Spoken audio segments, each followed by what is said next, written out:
Siamo con Omar Radi, giornalista marocchino indipendente, e a lui chiediamo qual è il prodotto, insomma qual è la situazione attuale dopo le mobilitazioni del movimento M20 3 anni fa in Marocco, in contemporanea diciamo con le rivoluzioni della primavera araba.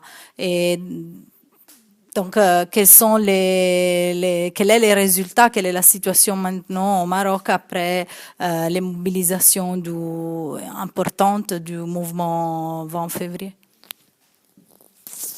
Il faut dire que le mouvement du 20 février n'a jamais été une révolution en soi. Après 3 ans, je peux tirer un bilan de la chose. Au début, il y avait beaucoup de manifestations. Le 24 avril 2011, on a été 114 villes et villages du pays, plus d'1 million de personnes dans la rue, à demander démocratie, dignité, une constitution démocratique et plus de liberté. Bien sûr, je pense que c'est l'un des premiers mouvements larges, massifs, de protestation au Maroc depuis que même le Maroc sous la colonisation n'a pas connu. C'était tout nouveau. Et tout nouveau pour le Marocain lambda qui n'espérait pas beaucoup de choses de la politique, qui a déserté, ça fait longtemps, la politique. Et donc c'était quand même assez pionnier, assez avant-gardiste comme protestation. Ça a donné que l'objectif du mouvement du 20 février se soit avéré par la suite comme un petit objectif et non un grand objectif de changement de pouvoir, de chute du régime, etc. Et pour moi, c'est quand même assez positif, pardon. Pour moi, 3 ans après le mouvement du 20 février, les Marocains n'ont plus peur. N'ont plus peur de dire ce qu'ils pensent, n'ont plus peur d'exprimer leur colère, etc. C'est un grand début.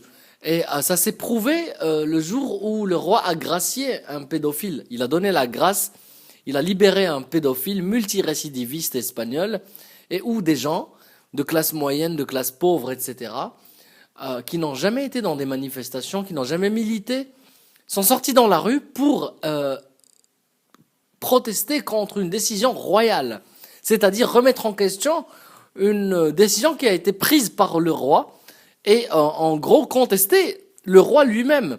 Ça n'a jamais été le cas au Maroc et ce n'était pas concevable au Maroc. Ça a eu lieu il y a 3 mois.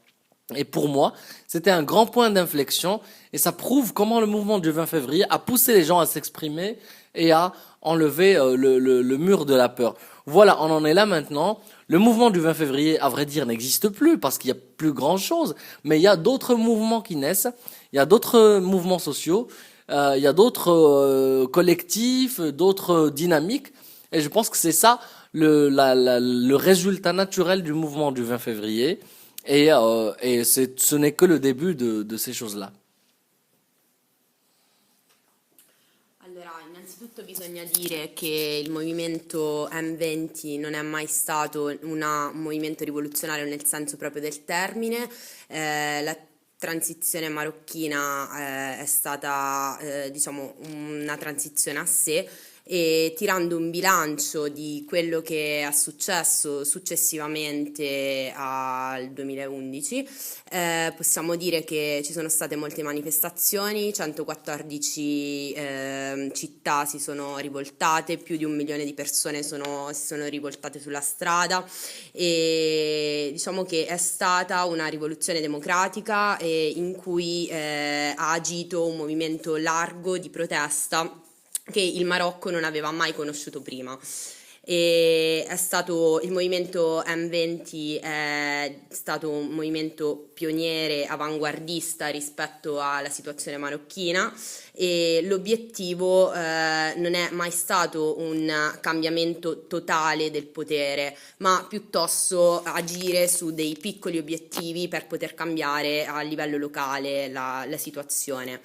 Ed ora, dopo appunto 3 anni di proteste, possiamo dire che il Marocco e i marocchini non hanno più paura di mostrare la loro rabbia e questo è già un grande inizio. L'abbiamo visto anche quando 3 mesi fa il re ha liberato un pedofilo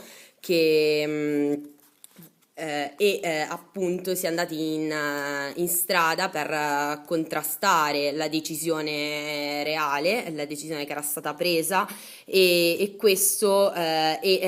questa manifestazione ha avuto moltissima rilevanza e questa è una gran prova di come il movimento ha agito per togliere la paura